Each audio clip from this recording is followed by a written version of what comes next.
అతిపెద్ద షాపింగ్ ప్రపంచం సిఎంఆర్ మన కర్నూలులో ప్రముఖ సినీ తారలచే డిసెంబర్ 11న గొప్ప ప్రారంభం.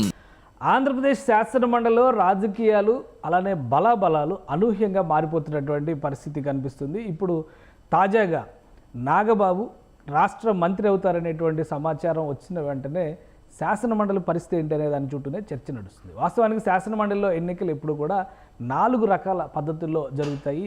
ఈ ఎన్నికల్లో అందరికీ తెలిసినటువంటిది ఒకటి ఎమ్మెల్యేల కోటాలో జరిగేటువంటి ఎన్నిక, ఇంకోటి స్థానిక సంస్థల కోటాలో జరిగేటువంటి ఎన్నిక, మూడవది టీచర్స్ నియోజకవర్గానికి ప్రత్యేకంగా జరిగేటువంటి ఎన్నిక, నాలుగవది పట్టభద్రుల నియోజకవర్గానికి జరిగేటువంటి ఎన్నిక. ఇది కాకుండా గవర్నర్ కోటాలో కూడా నామినేటెడ్ పోస్టుల భర్తీకి అవకాశం ఉంటుంది. అయితే ప్రస్తుతం ఆంధ్రప్రదేశ్ శాసనసభలో ఉన్నటువంటి బలాబలాలు ఏ విధంగా ఉన్నాయి, అలానే కూటమికి కలిసి వచ్చేటువంటి అవకాశాలు ఎక్కడున్నాయి? గత కొంతకాలం క్రితం అంటే కొత్త ప్రభుత్వం ఏర్పడిన తర్వాత జరిగినటువంటి స్థానిక సంస్థల కోటా కింద జరిగిన డిస్క్వాలిఫికేషన్లో అనూహ్యంగా బొత్స సత్యనారాయణ వైఎస్ఆర్సీపీ అభ్యర్థిగా బరిలో నిలిచి ఏకగ్రీవంగా ఆ స్థానాన్ని దక్కించుకున్నటువంటి పరిస్థితి. పోటీ పెడితే తెలుగుదేశం గెలుచుకోవచ్చు అనేటువంటి వాదన వినిపించినప్పటికీ కూడా తెలుగుదేశం అధినేత మాత్రం పోటీ నుంచి విరమించుకున్నారు. అదే తరహాలో ప్రస్తుతం పట్టభద్రుల నియోజకవర్గానికి ఎన్నికలు జరిగేటువంటి పరిస్థితి ఉంది మార్చి నెలలోపు. ఈ నేపథ్యంలో పట్టభద్రుల నియోజకవర్గంలో పోటీ పెట్టకూడదనేటువంటి నిర్ణయానికి వైఎస్ఆర్సీపీ నాయకత్వం వచ్చింది. మరోవైపు టీచర్స్ కాన్స్టిట్యున్సీకి సంబంధించి జరిగినటువంటి ఒకే ఒక ఎన్నిక 9వ తేదీన రిజల్ట్ వచ్చింది. అది పీడీఎఫ్, ఒక రకంగా స్వతంత్ర అభ్యర్థిని కూడా చెప్పేటువంటి అవకాశం ఉంటుంది. పీడీఎఫ్కి చెందినటువంటి నాయకులు గెలుచుకున్నటువంటి పరిస్థితి. ఇప్పుడు ఎమ్మెల్యే కోటాలో 4 ఖాళీలు కనిపిస్తున్నాయి. ఇవి ఎవరికి అవకాశం దక్కించవచ్చు ఒకసారి పరిశీలించేటువంటి ప్రయత్నం చేద్దాం. ప్రస్తుతం శాసన సభ్యులకి సంబంధించినటువంటి కోటాలో 20 నియోజకవర్గాలు ఉంటే ఈ 20 నియోజకవర్గాల్లో వైసీపీ కోటాలో 10 స్థానాలు ఉన్నాయి. వైఎస్ఆర్సీపీ గెలిచినటువంటి స్థానాలు ఇవి. అలానే టీడీపీకి కేవలం 6 స్థానాలు మాత్రమే టీడీపీ కోటాలో ఉన్నాయి.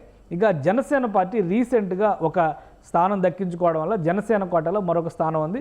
ప్రస్తుతానికి 3 స్థానాలు ఖాళీ అని చూపించినా కానీ +1 మరొక స్థానం ఇటీవలే జయమంగళం వెంకటరమణ వైఎస్ఆర్సీపీ నాయకుడు ఆయన రాజీనామా పత్రాన్ని పంపించారు. దానిపైన ఇంకా చైర్మన్ శాసనమండలి చైర్మన్ ఒక నిర్ణయం తీసుకోలేదు. కాబట్టి ప్రస్తుతానికి 10 స్థానాలు ఉన్నట్టుగానే మనం చూడాలి. కానీ 9 స్థానాలు అయితే కనుక వైసీపీకి ఇంకొక సీటు తగ్గేటువంటి అవకాశం ఉంటుంది. ఇక ఖాళీ అయినటువంటి 3 స్థానాలకు సంబంధించినటువంటి టెన్యూరిటీని చూస్తే కనుక ఒక స్థానం 2029 వరకు అవకాశం ఉండేటువంటి స్థానం, మరొక స్థానం 2027 వరకు అవకాశం ఉండేటువంటి స్థానం, ఇక 3వ స్థానం 2025 మార్చి అంటే రాబోయేటువంటి మార్చి వరకు మాత్రమే అవకాశం ఉన్నటువంటి స్థానం.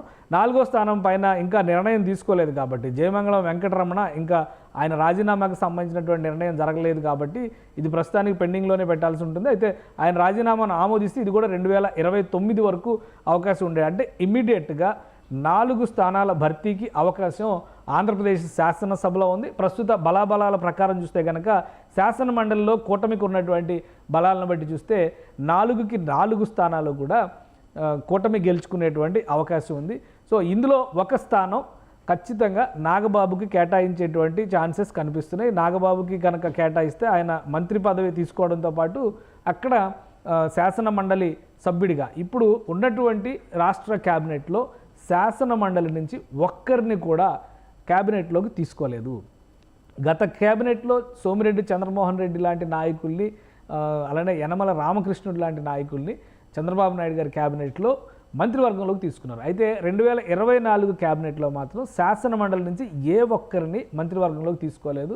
ఒకవేళ అది జరిగితే శాసన మండలి నుంచి ప్రాతినిధ్యం వహిస్తూ మంత్రివర్గంలోకి వచ్చినటువంటి ఏకైక నాయకుడిగా నాగబాబే మిగులుతారు. ఇక మిగిలినటువంటి స్థానాలపైన కూడా కొన్ని పేర్లు ఆసక్తికరంగా వినిపిస్తున్నటువంటి పేర్లు ఉన్నాయి. ముఖ్యంగా వంగవీటి రాధ సామాజిక వర్గ పరంగా కానీ తెలుగుదేశం పార్టీని 2019లో ఓడిపోయిన తర్వాత కూడా తెలుగుదేశం పార్టీతోనే ఆయన కలిసి ఉండడం, ఇటీవల కాలంలో కూడా ఆయన 2024లో పోటీ చేస్తారనేటువంటి చర్చ జరిగినా కానీ ఆయన ప్రత్యక్ష ఎన్నికల్లోకి దిగకపోవడం, అయినా కానీ తెలుగుదేశం పార్టీతోనే తన జర్నీని కొనసాగిస్తున్నటువంటి నేపథ్యంలో ఖచ్చితంగా వంగవీటి రాధాకి ఒక స్థానం, ఈ 4 ఎమ్మెల్సీ స్థానాల్లో ఒక స్థానం ఖచ్చితంగా కేటాయించేటువంటి అవకాశం ఉందనేటువంటి చర్చ నడుస్తుంది. ఇంకా అనేక మంది ఆస్పిరెంట్స్ ఉన్నారు. ప్రధానంగా పవన్ కళ్యాణ్ పోటీ చేసినటువంటి నియోజకవర్గం నుంచి, పిఠాపురం నియోజకవర్గం నుంచి సీటు వదులుకున్నటువంటి వర్మ నుంచి దేవినేని ఉమా వరకు అనేక మంది తెలుగుదేశం పార్టీ నుంచి ఆస్పిరెంట్స్గా ఉన్నారు. మరోవైపు టెన్యూరిటీ పరంగా చూస్తే 2025లో ఒకే ఒక స్థానం ఖాళీ అవుతుంది కాబట్టి పెద్దగా ఇబ్బంది రాకపోవచ్చు. కానీ స్థానిక సంస్థలకు సంబంధించినటువంటి నియోజకవర్గాల పరంగా చూసినప్పుడు 20 స్థానాలు ఉంటే 20 స్థానాలు ప్రస్తుతం వైఎస్ఆర్సీపీ కోటాలోనే ఉన్నాయి.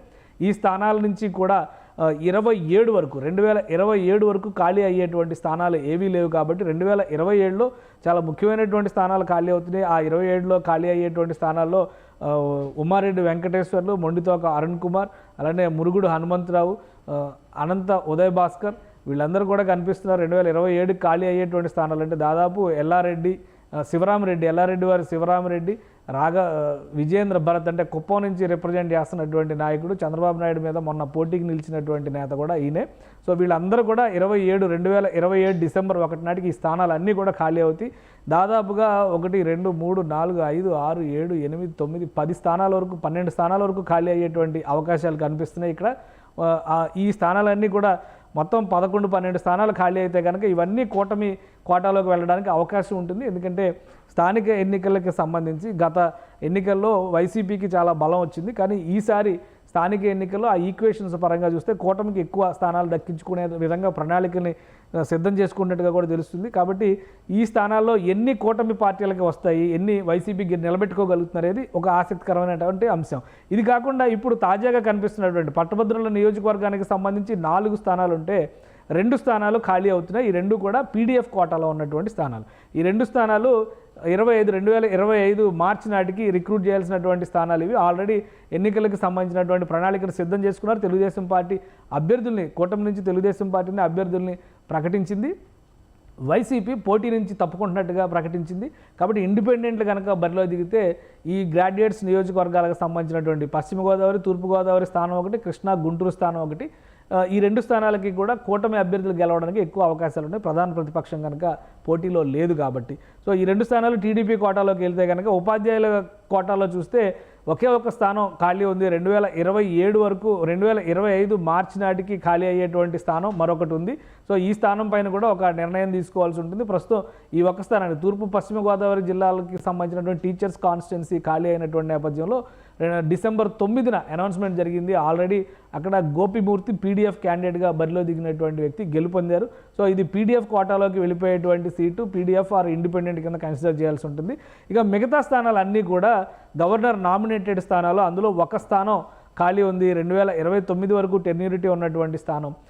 ఇది కూడా రీసెంట్గా రిజిగ్నేషన్ చేసినటువంటి స్థానం కాబట్టి ఇదొకటి భర్తీ చేసేటువంటి అవకాశం ఉంది. సో ఓవరాల్గా ఇవన్నీ చూస్తే 5-6 స్థానాలు ప్రస్తుతానికి భర్తీ చేయాల్సినటువంటి అవసరం ఉంది. ఎన్నికలు జరగడం ద్వారా మరొక 3 స్థానాలు రిక్రూట్ చేయాల్సినటువంటి అవసరం ఉంది. 2 స్థానాలకు ఇప్పటికే ప్రణాళిక సిద్ధమైంది. మరొక స్థానానికి సంబంధించి నోటిఫికేషన్ ఇవ్వడానికి కూడా అధికారులు సన్నద్ధం కావాల్సినటువంటి పరిస్థితి కనిపిస్తుంది. అన్నిటికంటే సేఫెస్ట్ పొజిషన్ అంటే ఎమ్మెల్యే కోటాలో రిక్రూట్ చేయబోయేటువంటి స్థానాలు. అందులో కూడా 4 స్థానాలు ప్రజెంట్ ఖాళీగా కనిపిస్తున్నటువంటి స్థానాలు ఉన్నాయి. సో వీటితో భర్తీ చేసేటువంటి క్రమంలో కూటమిలో కనీసం 4 శాసన మండలికి వెళ్ళేటువంటి ఛాన్సెస్ ఉంటాయి. నాగబాబుతో పాటు వంగవీటి రాధ శాసన మండలిలో అడుగుపెట్టేటువంటి ఛాన్సెస్ ఎక్కువగా కనిపిస్తున్నాయి. సో నాగబాబు, వంగవీటి రాధ ఒకేసారి శాసన మండలికి వెళ్తారా, లేదా మరికొంతకాలం రాధా వేచి ఉండాల్సినటువంటి పరిస్థితి వస్తుందా? మిగిలిన 2 స్థానాల విషయంలో తెలుగుదేశం పార్టీ మిత్రులకి ఎన్ని కేటాయిస్తుంది, తెలుగుదేశం పార్టీ ఎన్ని తీసుకుంది? ఎందుకంటే నాగబాబు జనసేన కోటాలో కనుక ఎమ్మెల్సీ అయితే జనసేనకి ఇంకొక సీట్ వచ్చేటువంటి అవకాశం ఉండదు.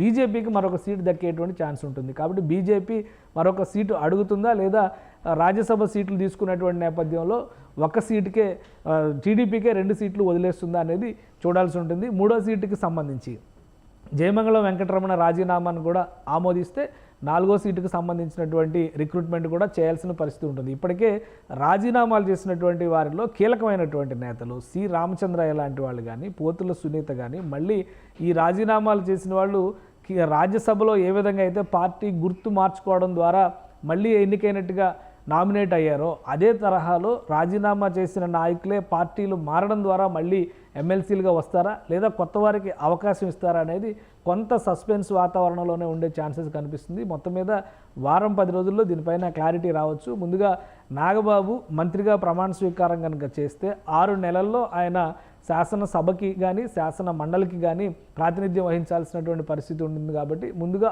ఆ సీటు భర్తీ చేసేటువంటి ఛాన్సెస్ ఎక్కువగా ఉన్నాయి. మార్చి 5తో టెన్యూరిటీ అయిపోయేటువంటి 2 స్థానాల మీద కూడా వేగంగా నిర్ణయం తీసుకోవాల్సిన పరిస్థితి ఉంటుంది. మిగతా స్థానాలకి ఒక నెల అటు ఇటు అయినా కానీ కూటమిలో సర్దుబాట్ల రీత్యా నిర్ణయం తీసుకోవడానికి ఛాన్సెస్ ఉంటుంది. కాబట్టి నాగబాబు +1 ఇంకొకరు ఎవరు వెళ్తారు అనేది ఇప్పుడు ఆసక్తికరంగా ఉన్నటువంటి అంశం. ఒకవేళ నాగబాబుతో పాటు వంగవీటి రాధా పక్కాగా శాసన మండలికి వెళ్తారు అంటే ఇద్దరు ఒకే సామాజిక వర్గానికి చెందినటువంటి నాయకులు అనేటువంటి విమర్శలు ప్రతిపక్షం నుంచి ఎదురయ్యేటువంటి అవకాశం ఉంటుంది. కాబట్టి కూటమి నాయకత్వం ఏ విధంగా దీని మీద ప్రణాళికను సిద్ధం చేస్తుంది అనేది వేచి చూడాలి. సుమన్ టీవీలో మీ పర్సనల్ అండ్ బిజినెస్ ప్రమోషన్స్ కోసం కింది నెంబర్కి కాంటాక్ట్ చేయండి.